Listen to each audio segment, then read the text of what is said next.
ইসলামে স্বামী স্ত্রীর এমন কিছু গোপন অধিকার আছে যা 95% মানুষ জানে না, এবং এই অধিকারগুলো না জানার কারণে অনেক সংসার ভেঙে যাচ্ছে। আজ আমি আপনাকে বলবো সেই গোপন অধিকার যা কোরআন এবং হাদিসে আছে, কিন্তু আমরা জানি না। শেষ পর্যন্ত দেখুন। আসসালামু আলাইকুম ওয়ারাহমাতুল্লাহ। স্বামীর উপর স্ত্রীর গোপন অধিকার। প্রথম, স্ত্রীর সাথে সুন্দর ব্যবহার করা। রাসূল সাল্লাল্লাহু আলাইহি ওয়াসাল্লাম বলেছেন, তোমাদের মধ্যে সেই ব্যক্তি উত্তম যে তার স্ত্রীর কাছে উত্তম। দ্বিতীয়, স্ত্রীর ভরণ পোষণ করা। এটা শুধু খাবার না, ভালো কাপড়, থাকার জায়গা, চিকিৎসা সব স্বামীর দায়িত্ব, এমনকি স্ত্রীর নিজের টাকা থাকলেও। তৃতীয়, স্ত্রীর গোপনীয়তা রক্ষা করা। রাসূল সাল্লাল্লাহু আলাইহি ওয়াসাল্লাম বলেছেন, কিয়ামতের দিন সবচেয়ে খারাপ মানুষ হবে যে স্ত্রীর সাথে সম্পর্কের কথা অন্যদের বলে। স্ত্রীর উপর স্বামীর গোপন অধিকার।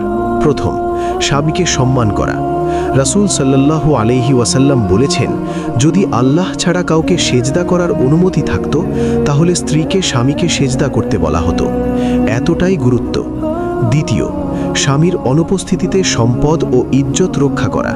কোরআনে আল্লাহ বলেছেন, সৎ নারীরা স্বামীর অনুপস্থিতিতে তাদের সম্পদ এবং গোপনীয়তা রক্ষা করে। কিন্তু সবচেয়ে গোপন অধিকার কি জানেন? রাসূল সাল্লাল্লাহু আলাইহি ওয়াসাল্লাম বলেছেন, স্বামী স্ত্রীর শারীরিক সম্পর্ক একটি সাদকা।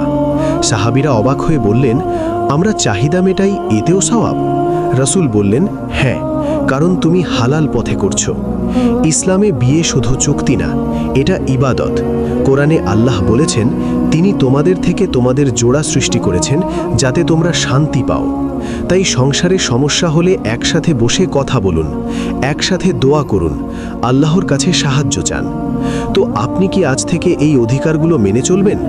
লাইক করুন, শেয়ার করুন এবং কমেন্টে লিখুন, ইনশাআল্লাহ সংসার সুন্দর করব।